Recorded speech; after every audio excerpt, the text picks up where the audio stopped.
रामभद्राय रामचन्द्राय राघवाय रघुनाथाय नाथाय सीतापतये नमो नमः। कौसल्यनन्दनाय दशरथपुत्राय अयोध्यवासाय ऋष्यशृङ्गपूजिताय यज्ञरक्षकाय ताटकमर्दनाय विश्वामित्रप्रियाय सिद्धाश्रमवासाय अहल्यविमोचनाय जनकसभालङ्काराय शिवधनुर्भञ्जनाय सीताप्राणनाथाय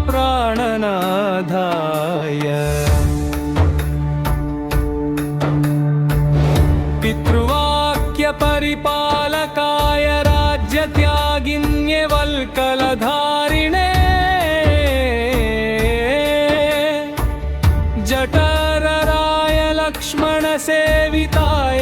गुहप्रियसखाय गङ्गातीरविहाराय चित्रकूटनिवासाय भरतप्रार्थिताय पादुकाराज्यदायकाय दण्डकारण्यसंसाराय पञ्चवटीतीरवासाय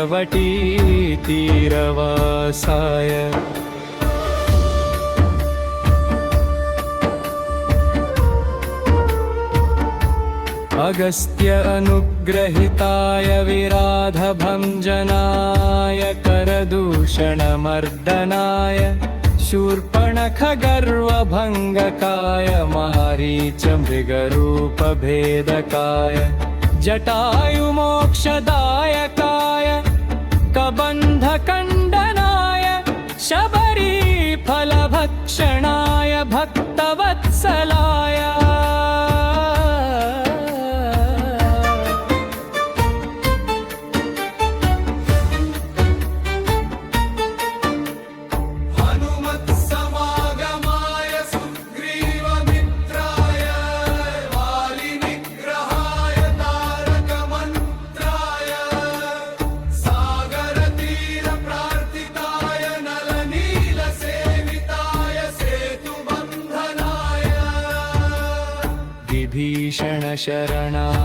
विभीषणशरणागतरक्षकाय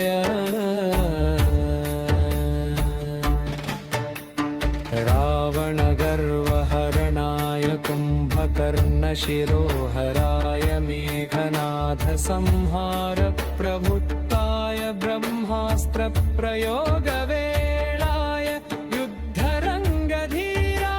वीरविक्रमाय प्रचण्डरामाय